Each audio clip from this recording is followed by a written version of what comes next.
Tak jo, vítám vás u dnešního videa opět z téhle skvělé hry a dneska nás čeká spoustu pokroků a spoustu vylepšování, takže se na to asi rovnou vrhneme. Jestli se ti moje videa líbí, tak budu hrozně rád, když klikneš na tlačítko odebírat. Jen bych ještě rád připomenul, že na kanále máme i členství, který je čistě dobrovolný a nějak to neovlivní chod tohohle kanálu. Takže děkuju a teď už si užijte video. No a já po tomhle rychlým intru vás teda vítám zpátky. Důvod, proč jsem neřekl jméno ani téhle hry, tak to vám hnedka sdělím.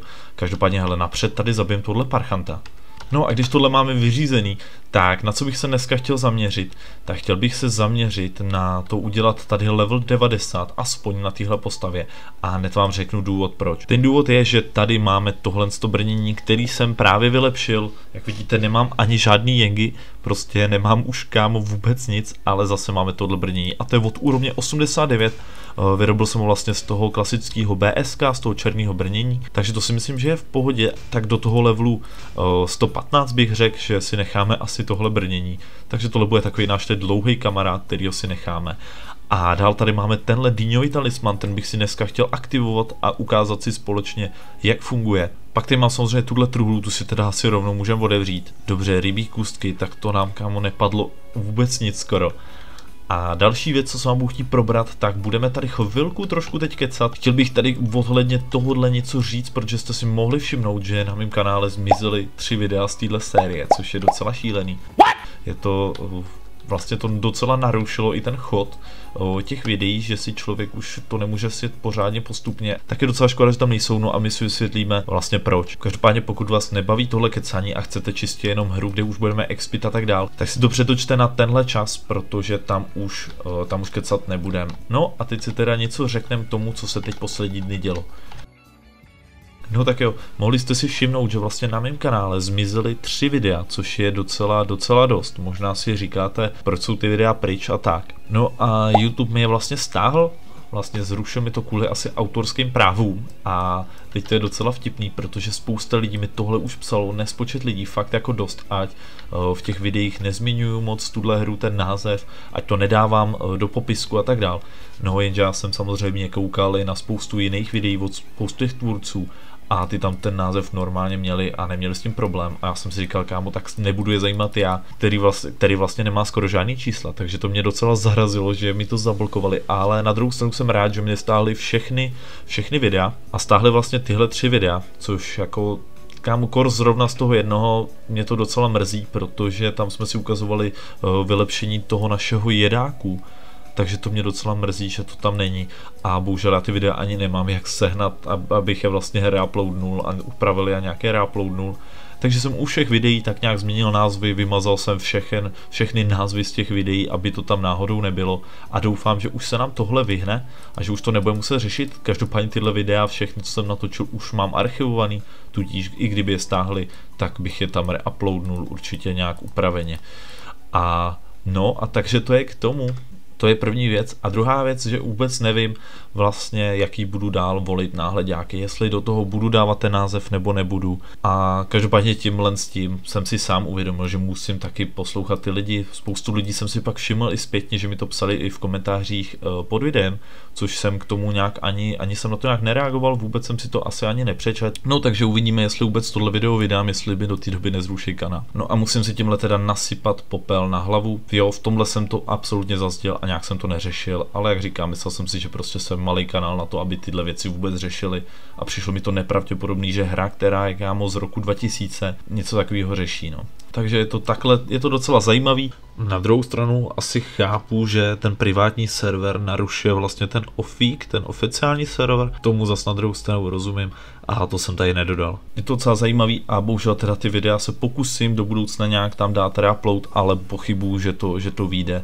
Prostě mě mrzí i hlavně vůči vám, ne ani vůči sobě, protože si se ty videa dali nějakou práci, skoro to poslední, co mi smazali. Určitě to jako pro mě není nic zásadního, je mi to asi by mi to bylo i docela jedno, ale spíš mě to štve kvůli vám, že spousta lidí si to teď bude chtít sjet od znova, co a jak, třeba noví lidi. A tyhle 3 videa chybí a tam je ten pokrok. Je tam vlastně celý postup toho, jak dělat koně, je tam, jak si udělat tuhle zbraň a tak dál. A to tam prostě kameny, jak se lepší a to tam prostě není, což mě mrzí. Takže když to prostě nereuploadnu po nějaký době, tak udělám prostě to, že natočím video jen prostě o těchto věcech, jak se dělají a hold to nějak vymyslíme. No a to si myslím, že by bylo od tohohle kecání všechno. Tohle je taková důležitá informace, co jsem vám teda chtěl sdělit, ale to se nedá nic dělat, teď se vrhneme na to expení a já mám tady i připravený port, kam bych se chtěl vydat, kde bych chtěl expit a to je tady, tady dole v země přitažlivosti, hele, tak já se tam asi rovnou teleportuju. Dobře, a my budeme chtít levely 90, ty by měly být tady na tom kraji, jestli se nepletu, myslím si, že jo. Už jsem tady teda taky dlouho nebyl, ale myslím si, že tady se XP až do levelu 90, až do levelu, omlouvám se, do levelu 100, nebo já aspoň jsem tady expel až do levelu 100, myslím si, že je to asi nejschůdnější. Ano, jsou tady opravdu levely 90, takže na tomhle budeme teď expit. A potřebujeme aspoň ten jeden level, ať máme to lepší brnění. A spousta z vás mi psalo, že si tam nemám ani dávat ten kámen ochrany, že je k ničemu.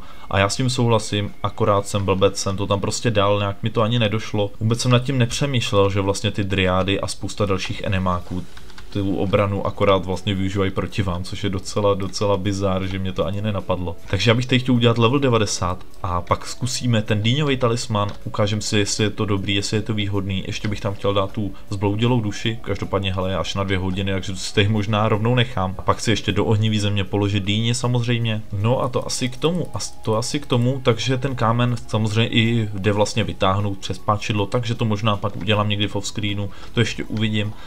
A já si myslím, že se na to asi rovnou můžeme vrhnout. Takže my už máme buff, jsme připravený vlastně, takže si sundáme tohle, zdal jsem si nějaký expáky i nějaký rukavice, takže ty použijeme určitě taky. A já si myslím, že můžeme jít na to, takže no nic, jdeme expit do levelu 90.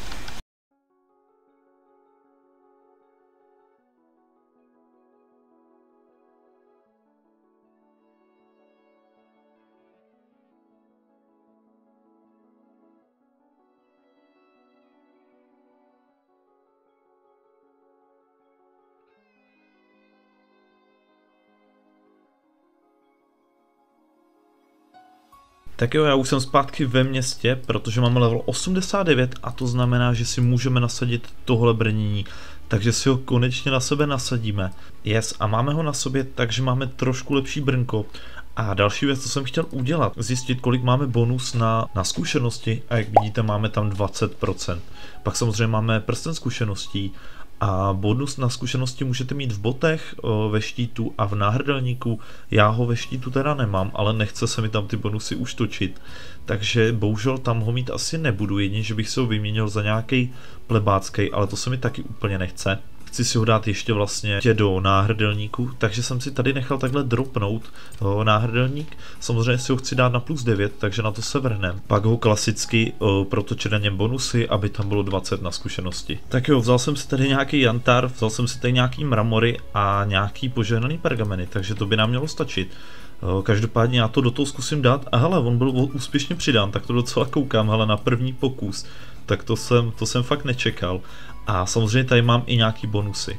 Mám tady 50 bonusů, tak snad to vyjde a snad se nám tam povede něco změnit. Tady vidíme, že tam je 6%, ale já bych ho možná napřed asi dal na +9, hele. Ještě mám třeba rybí kůstky, OK, tak ty jdu rychle sehnat. No tak jo, teď už si myslím, že to mám všechno, tak ho jdeme dát na +9. A OK, selhali jsme, to mě vůbec nepřekvapuje, to je taková klasika. OK, a už je +4, no to si snad děláš srandu, kámo. No tak jo, vzal jsem si tady nějaký magický kameny, ale upřímně nevím, jestli to chci použít, protože já si myslím, že +8 je úplně na pohodu a samozřejmě jantar mám na to vylepšit, ale samozřejmě, když nám tohle nevyjde, tak budu potřebovat mušly. A tu zas na druhou stranu můžu koupit na tržnici, no tak já vám nevím, tak hele, asi do toho půjdem a zkusíme to, třeba to hele vyjde, je to 50%, tak to můžeme zkusit. Hele, jdem na to, snad to vyjde na +9, držte palce a snad to klapne. OK, klasicky to nevyšlo, to je úplná klasika, ale já nemám už u sebe asi žádnou hele, já už u sebe nemám mušly, takže já budu muset zajít na tržnici, podívat se po nějakých mušlích, jestli nikdo neprodává, tak snad se nám poštěstí nějaký najít. Dobře, hele, tady někdo prodává za 8,5, tak si ji koupíme a zkusíme to teď. Tohle už není možný, budeme muset teda koupit ještě jednu, hele, tak snad se nám to teď poštěstí. Yes, a teď teda 50% šance, kámo, neříkej, že to nevíde. Tak doufám, že to teď vyjde, už ani nevíte kolik pokusů, už je to asi na po4, co to zkouším. A hele, tak teď jestli to nevyjde. Ty kráso, kámo, já už nevím, co na tohle říct. Je to 50% šance a mě to už třeba 6krát nevyšlo. To je úplně šílený. A každopádně se nedivte, proč je tady takhle prázdno. Já jsem na H4, aby tady byl větší klid, protože fakt poslední dobu to hraje extrémně moc lidí. Dokonce jsem se, když jsem expil, musel přesunout i na druhý místo, protože fakt tam bylo raketa lidí, takže snad vám to nevadí, že tady teď takhle nikdo není, ale já si myslím, že to ani tolik nevadí a já to jdu teda zkoušet dál a hele, a ještě ty vlastně musím jít zase pro Jantar. A teď, když to nevyjde, tak to asi nechám prostě na +7 a kašlu na to a udělám to třeba v screenu, protože už je to fakt jako extrémní. No tak jo, jak vidíte, měl jsem tady přes 100 pergamenů a mám už tady jen 84, tak to o ničem asi vypovídá. A hele, teď, když to nevyjde, tak na to prostě kašlem. OK, hele, necháme to na +7, bohužel, zkusím to v offscreenu a jdem do toho nacpat aspoň ty bonusy, ať si trošku zlepšíme náladu, ale bojím se, že to klasicky nevyjde, dneska máme nějakou smůlu, takže, hele, a kámo, na druhý pokus, je to tam, takže tak aspoň v tomhle jsme měli štěstí. Teď už máme teda bonus na zkušenosti 40%, tak to je docela fajn. Já se jdu ještě podívat na tržnici, jestli tam neseženu nějaký item, ideálně třeba boty vlastně ne, spíš asi helmu, která má v talismany na zkušenosti a třeba se nám poštěstí a najdu tam nějakou za dobrou cenu, když ne, tak budeme pokračovat v expení a pak si ukážeme samozřejmě ten talisman. No takže na tržnici jsem bohužel nic nesehnal, ale sehnal jsem tam ještě levnou mušli a máme náhramek, vlastně náhrdelník, ne náhramek, náhrdelník +8, takže to ještě můžeme zkusit a yes, kámo, vyšlo to, máme ho na +9, takže aspoň že tak, už jsem se bál, že to prostě vzdáme, ale nedalo mi to a musel jsem to tam dát. Samozřejmě ještě ty spodní bonusy bych chtěl taky vylepšit, na to padne určitě spousta dalších zesilek, takže to bych nechal když tak na příště, já s tebou musím udělat trošku pořádek, mám tady slušný bordel. No a vrhneme se na další expení, máme teda bonus 40%, tak aspoň něco a já si myslím, že můžeme jít teda na to. No tak já už jsem tady zpátky, kde budeme samozřejmě expit, jak jsem říkal, těch 40% docela jde. A ještě teda, než budeme pokračovat, tak bych si chtěl ukázat to nový jezdecký zvíře, je to vlastně tenhle dýňový talisman, ten vám vlastně mohl padnout z čehokoliv, buď z toho, že pokládáte dýně, plníte eventy v té osadě Donji, nebo odevíráte samozřejmě ty urny. A možná jste si ještě všimli, úplně jsem to zapomněl říct, že už máme tenhle odznáček, to znamená, že máme všechny úkoly v osadě Donji splněný. A teď už teda se vrhneme k tomu talismanu. Je teda na 2 hodiny, což je hodně málo, já myslím, že od doby, co aktivujete, tak se vám to vyčerpává. A má navýšený útok na monstra o 15%, což si myslím opravdu, že není moc, ale co už, chci vám to ukázat, stojí teď něco asi kolem, nevím, 80, možná to je moc, 80 milionů, ale je to možná moc, a nebo se prodává v item shopu, spousta lidí ho prodává. Já jich mám asi dohromady 5, ale spoustu jsem i prodal, protože se mi prostě nevyplatí to používat, ale chtěl bych si to ukázat, protože ani nevím pomalu, jak to zvíře vypadá. Akorát je teda docela škoda, že vám to nedává zkušenosti, no jako třeba to jezdecký koště, který vám dává zkušenosti, tak tenhle ne. Hele, ale jdem do toho, aktujeme to a kámo, tak tenhle kůň je krásnej. Myslím si teda, že jako kámo skin je to krásnej a škoda, že je to jen na 2 hodiny a že ho máte takhle na chvilku. To je fakt škoda, já si to každopádně dám tady místo koně. A zajímavé, když z toho slezu, jestli se to bude dál čerpat. Ale já si myslím, že jo, hele, chvilku počkám a uvidíme. Tak už jsem tady a je to už hodina 58 minut, takže bohužel se fakt odčerpává, vlastně za 2 hodiny vám zmizí, což je fakt teda škoda, já jsem čekal, že to bude dělaný tak, že ho budete mít na 2 hodiny jako používání. Hele, teď to zrovna odečetlo, jste mohli vidět, ale každopádně já ho nevyužiju vůbec, protože když se podíváte, tak mám sílu proti příšerám 98% a když si ho aktivuju, tak mám 113%, což vlastně všechny procenta nad 100 už se vlastně nulujou a vůbec se nepočítají. Tudíž pro mě je to absolutně zbytečný ho používat.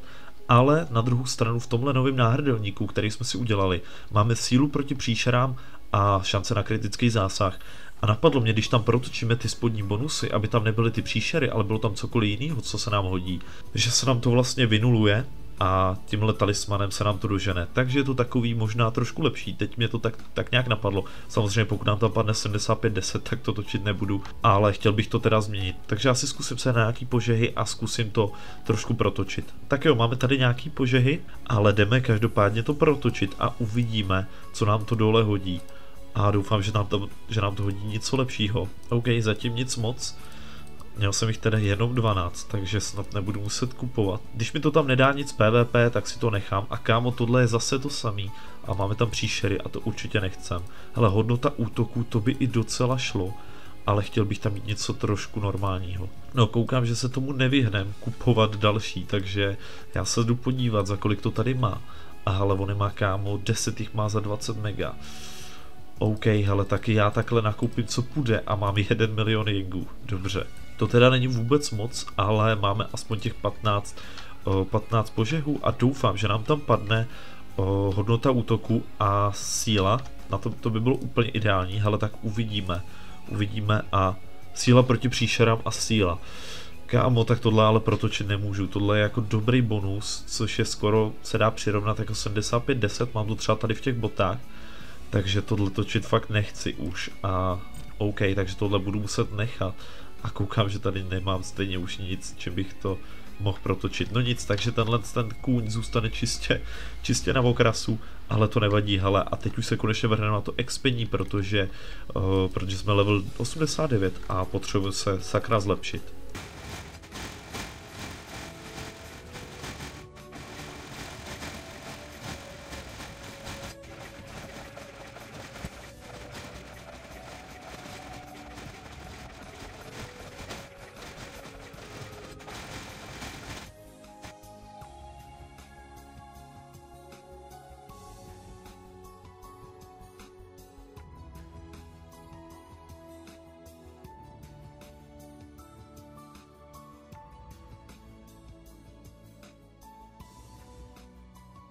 Tak jo, už máme skoro level 90, chybí nám fakt troška, takže bych to teď asi šel dosekat a přesunem se asi do města. Hele, ono to bude fakt rychlý a yes, je to tam. Tak jo, už jsme tady ve městě a máme konečně level 90 a teď co chci dál, tak asi bych se přesunul do ohnivý země, položil tam dýně a uvidíme, budeme mít třeba štěstí a... Ještě jsem teda půlku nafarmil, půlku zkušeností, ale hele, jdem se přesunout do té ohnivé země. Tak jo, myslel jsem si, že ke konci videa máme docela štěstí, ale nějak se mi pokazalo nahrávání a konec videa se mi nenahrál, takže to musím nahrát znova. Tyjo, takže dnešní díl je fakt šílený, kámo, chvíli máme štěstí, chvíli ne. Každopádně na konci videa jsem nic extra nedělal, jen jsem šel položit tuhle magickou vyřezanou dýni do ohnivé země. Ukazoval jsem vlastně, kolik tam je dýní, je to neskutečný, kolik lidí ještě ten event hraje a říkal jsem vlastně, že je důležitý ještě než event skončí, že má končit 24. tak je důležitý docela ještě ty eventy plnit. Ty eventové věci teď už nestojí ani moc na tržnici, takže si myslím, že je dobrý to ještě splnit, dokud to jde, obzvlášť plnit ty vlaječky nebo ty urny. No a padl nám z té dýně dýňový talisman, což je neskutečný, takže se nám to vlastně vrátilo a já popravdě nevím, co s tím, jestli to prodat nebo to nechat, ale asi ho nechám a uvidíme. Každopádně tohle je docela štěstí a pak nám padlo ještě požehnaný pergameny z vlaječky, takže se nám trošku vrátil i za ten náhrdelník. Trošku se nám to teda vrátilo, škoda těch požehů, ty se nám asi už nevrátí na ty točky, ale na to točení, ale to nevadí. Každopádně já vám děkuji, že jste sledovali tohle video, doufám, že se vám líbilo, i když to bylo takový, kámo, přijde mi, že jsme v tomhle videu neměli skoro vůbec štěstí, ale zase počkej, ke konci videa vlastně jo, takže jo, bylo takový normální video. Příští videu bych chtěl už udělat level 100, nebo každopádně uvidíme, jaký tady bude event, jestli jsem náhodou už nepřeji ten vánoční, protože to by nám do toho trošku hodilo vidle. Uvidíme, jestli to zvládneme nebo ne, každopádně si myslím, že pro dnešní video by to stačilo, už bych se chtěl samozřejmě taky někdy podívat do Swampu, takže uvidíme. A já si myslím, že pro tohle video by to stačilo, dejte mi like, odběr, pokud se vám video líbilo a uvidíme se u dalšího videa snad už brzo a mějte se krásně, zatím čau.